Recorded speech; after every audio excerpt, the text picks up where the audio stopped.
दोस्तों, सोचिए, जब हम किसी प्यारे व्यक्ति को खो देते हैं तो एक अजीब खालीपन सा महसूस होता है। यही वह समय है जब हमारी संस्कृति हमें श्रद्धांजलि देने की परंपरा सिखाती है।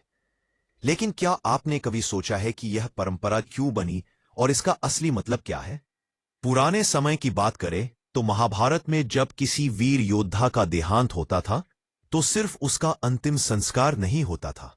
उसके साहस, उसके कर्म और उसकी यादों को सम्मान देने के लिए पूरे समाज में विशेष अनुष्ठान किए जाते थे।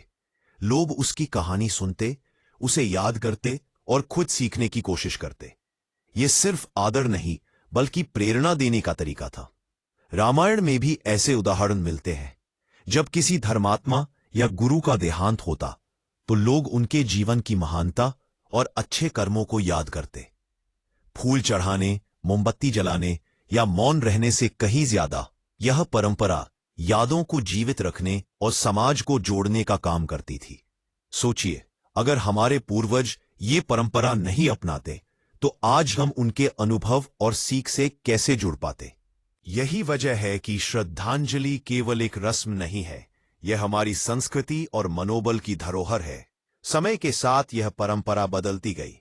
पहले यह केवल घर और मंदिर तक सीमित थी, लेकिन अब हम राष्ट्रीय नेताओं, कलाकारों, वैज्ञानिकों या किसी भी प्रिय व्यक्ति को सार्वजनिक रूप से याद कर सकते हैं। डिजिटल प्लेटफॉर्म पर लोग अपने प्रियजनों को याद करके श्रद्धांजलि दे रहे हैं, लेकिन इसका मूल संदेश वही है: सम्मान, प्यार और प्रेरणा। दोस्तों, यह परंपरा सिर्फ मृतक तक सीमित नहीं है। जब हम किसी की याद में इकट्ठा होते हैं तो हम अपने समाज, अपने परिवार और अपने दोस्तों के साथ एक भावनात्मक जुड़ाव महसूस करते हैं। यही शक्ति है श्रद्धांजलि की। यह हमें याद दिलाती है कि जीवन क्षणभंगुर है और हमें अपने रिश्तों और कार्यों की कद्र करनी चाहिए। एक छोटी सी कहानी सुनिए। एक गांव में एक बुजुर्ग शिक्षक थे जिनका देहांत हो गया। उनके छात्र और गांव वाले उनके घर आए, फूल चढ़ाए और उनकी कहानियां साझा की। अगले दिन बच्चों ने उनके शिक्षण से प्रेरित होकर अपने गांव में एक छोटी लाइब्रेरी शुरू की।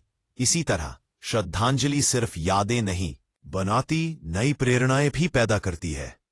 तो अगली बार जब आप किसी प्रियजन, गुरु या समाज में योगदान देने वाले व्यक्ति को याद करें तो समझिए कि आप सिर्फ उसे याद नहीं कर रहे, आप उसके संदेश को, उसके आदर्श को और उसके योगदान को जीवित रख रहे हैं। दोस्तों, यही श्रद्धांजलि की सच्ची महत्ता है। ये हमें जोड़ती है, प्रेरित करती है और हमारे जीवन को अर्थ देती है। और यही वजह है कि यह परंपरा समय के साथ भी कभी पुरानी नहीं होती। तो चलिए, इस परंपरा को बनाए रखें, याद करें, सम्मान दें और दूसरों को भी ये संदेश पहुंचाएं। क्योंकि श्रद्धांजलि केवल एक रस्म नहीं, यह एक भावना है, एक जीवन दर्शन है और एक प्रेरणा है। फिर एक चीज थे, हमें उन चीजों को आगे बढ़ाएं क्योंकि एक पल अपनी मां को पहर करती है। यहां से हम अब के लिए मिश्रा अपने सांसों को बढ़ा पाएंगे। फिर एक चीज बनाती है और हमारे जीवन को अर्थ देती है। आगे के लिए इस आग को बनाए रखें, याद करें, इस सांसों को बुलंद करें और दूसरों को भी ये संदेश पहुंचाएं। परंपरा, प्रेरणा, प्रीति और इस बिंदली का बातचीत है। दोस्तों, यही श्रद्धांजलि की सच्ची महत्ता है। यह हमारे जीवन को अर्थ देती